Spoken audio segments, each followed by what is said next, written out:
A inflação é o maior problema de toda a economia. E esse vídeo é para você que não entende por que toda hora os preços ficam subindo no supermercado. Esse vídeo é para você que não entende como que uma política econômica pode influenciar diretamente na sua vida. Esse vídeo é tudo sobre a inflação e sem economês. Esse vídeo vai ser simples e objetivo. E para ficar mais fácil o aprendizado, eu separei o vídeo em 3 partes. A primeira é o que é de fato a inflação e qual o seu histórico no Brasil, tá bom?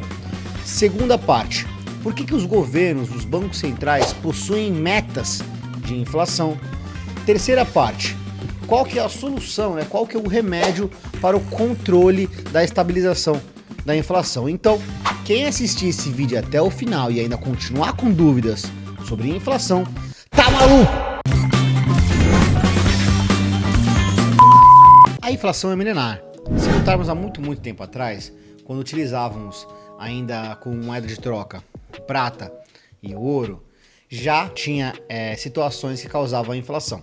Imagina que uma sociedade em que já tinha lá os seus bens, seus serviços, seus produtos, sua agricultura da época, tudo já tinha um preço, né, em que era comercializado através de moedas de prata e de ouro, né? Imagina que, por questão ali de uma descoberta, né, a sociedade ali dobra a quantidade de prata e ouro, né? Você concorda comigo que os preços dos bens e serviços vão dobrar, né? Não foi gerado riqueza, simplesmente aumentou a oferta de moeda, né?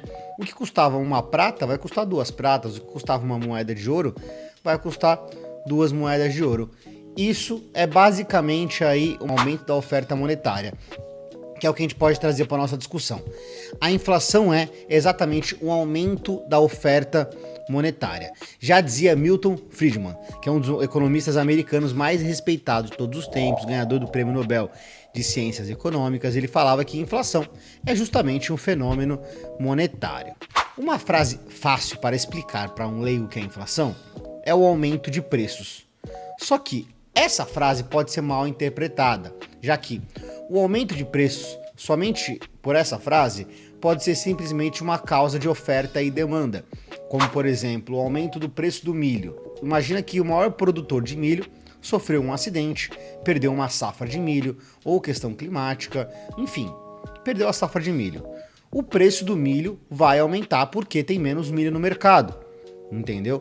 Isso não é um efeito de inflação, isso é simplesmente um efeito causado ali, é um aumento de preço, só que não dá para ser considerado uma inflação por conta de que é algo muito pontual, é algo referente à oferta e demanda. Outro modo de ser mal interpretado esse tipo de fala é que simplesmente pode pegar e falar: o empresário aumentou o preço do tomate porque ele quer ter mais lucro. E não é bem assim.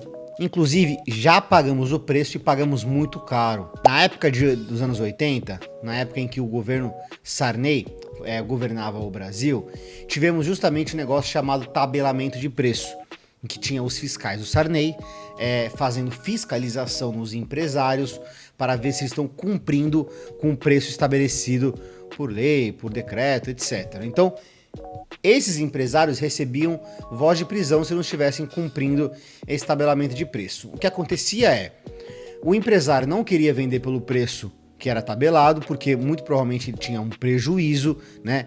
Ele era desincentivado a produzir, né? Consequentemente, né, sumia da prateleira, né?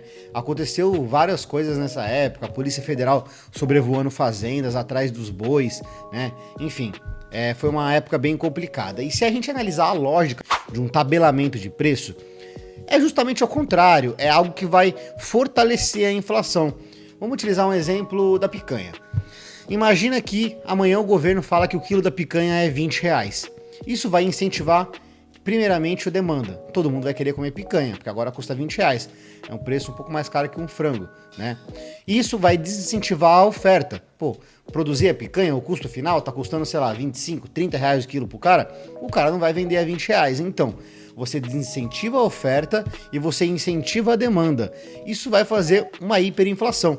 Isso foi exatamente o que aconteceu na década de 80, que a gente pode ver o gráfico na tela.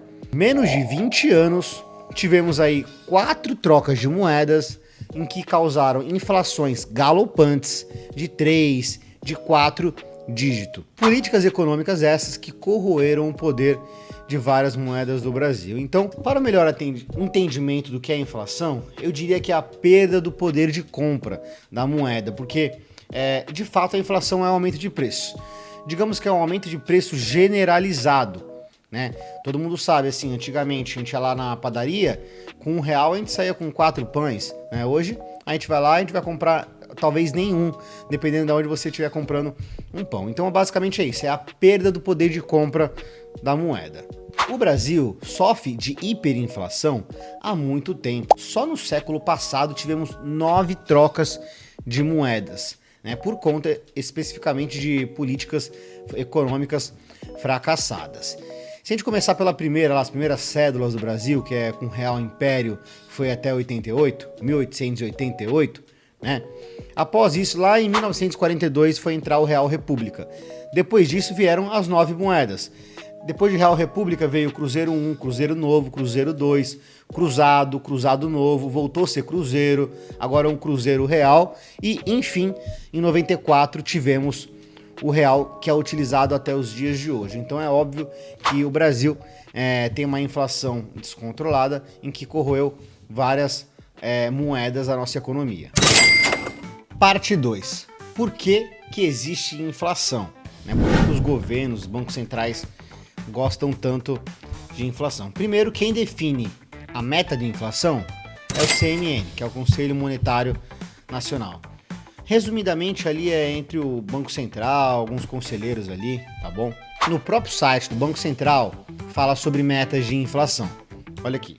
Inflação baixa, estável e previsível traz vários benefícios à sociedade.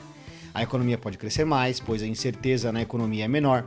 As pessoas podem planejar o seu futuro e as famílias não têm sua renda real corroída. Para alcançar esse objetivo, o Brasil adota de um regime de metas de inflação desde 99. Eu concordo com os benefícios que traz para a economia, só que eu não concordo com todo esse texto porque ele é bem político, né? Ele tenta passar para a população de forma mais aceitável.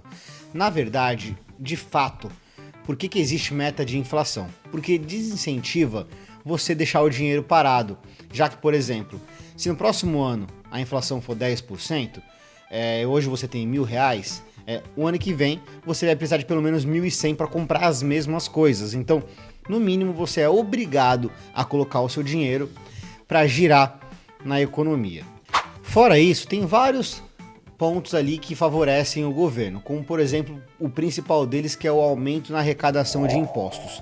Já que, quanto mais inflação, mais caro, por exemplo, o preço do tomate. Quanto mais caro o preço do tomate, mais imposto em cima do consumo. Mais caro o preço do tomate, maior o faturamento da empresa que está vendendo o tomate.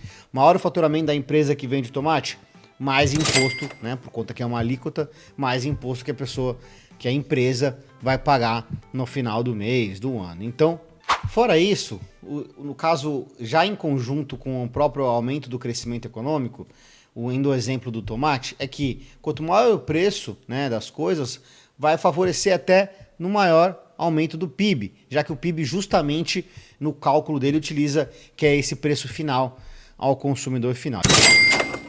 Parte 3, que é basicamente aí as soluções para o controle da inflação e qual é o impacto dessa inflação aí descontrolada na nossa economia, tá? É evidente, né, como eu expliquei no outro tópico, o benefício da inflação na nossa economia, porém, a inflação controlada.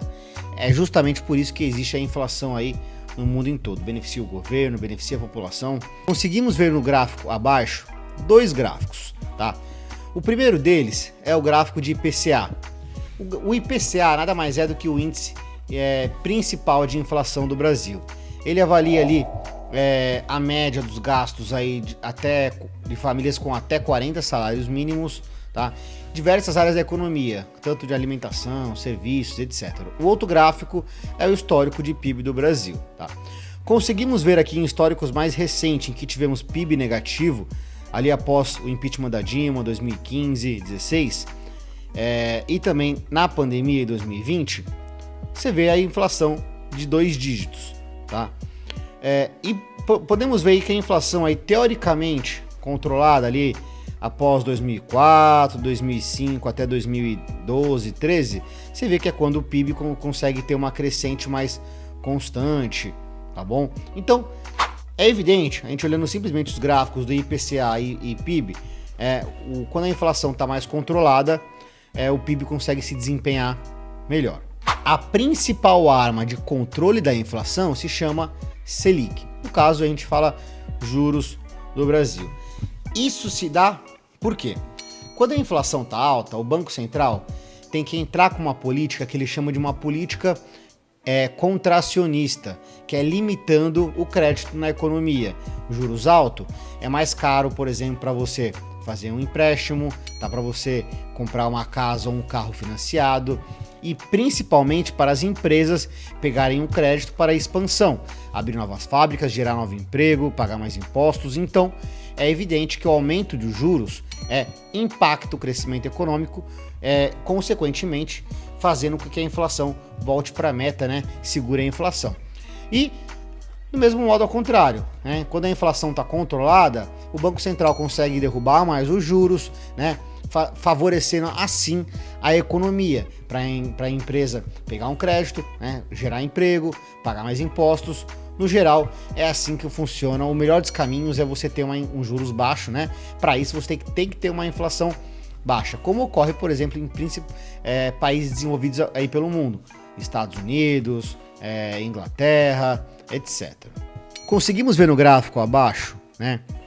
Para evidenciar essa questão aí que anda paralela, a taxa de juros com a inflação, tá? Você consegue ver aí, ó, o IPCA, quase que num gráfico aí preto, lá o gráfico de baixo, que geralmente o IPCA sobe primeiro. É bem rápido, tá bom? Porque quando o IPCA tá subindo ou vai subir, o Banco Central basicamente já sabe, né? Tem vários cálculos deles lá que já sabe que a inflação vai subir. Mas você vê que a inflação primeiro sobe, logo em seguida já vem a taxa de juros, tá? Mesma coisa ao contrário, a inflação começa a cair, aí o Banco Central pode derrubar a taxa de juros. O ideal, os juros o menor possível. O Brasil não pode trabalhar com uma taxa de juros muito baixa, porque é um país emergente, né? Tem que atrair olhares de investidores estrangeiros, justamente para favorecer aí o nosso câmbio, tá bom? De forma geral. Mas o menor possível é o que ajuda a alavancagem do crescimento econômico no país. O aumento dos juros, entre outros aí métodos que o Banco Central pode estar utilizando, tem diversos, tá bom? Depósitos em bancos, etc. São métodos mais corretivos, que é depois que aconteceu que a inflação descontrolou, entra com esses métodos de correção que é evidente que dá certo, tá? A melhor forma de você controlar a inflação é você com métodos preventivos. Desse modo, o governo, no caso, ter uma responsabilidade fiscal. Nada mais, nada menos do que ele gastar menos do que ele vai arrecadar. Porque o governo tem uma arrecadação de impostos, que é como se fosse o salário do governo. E o governo tem os seus gastos, com a previdência social, saúde, educação, segurança, etc. Então, se o governo gasta mais do que ele arrecada, né, ou tem que emitir novas dívidas, resumidamente criar mais dinheiro, expansão da oferta monetária, ou o governo vai ter que aumentar mais impostos. Só que aumentar impostos tem um certo limite, né? Estamos falando em que a carga tributária do Brasil já é uma das maiores do mundo. Então, com certeza, a melhor saída é o controle do gasto público. Entrando aqui na parte final do vídeo, eu espero que tenha ficado muito claro o que é a inflação, qual o impacto na nossa economia, quais são as formas de solução da inflação. Se você gostou desse vídeo, dá um like, compartilhe com alguém que você também acha que pode achar interessante esse vídeo. Muito obrigado e tchau!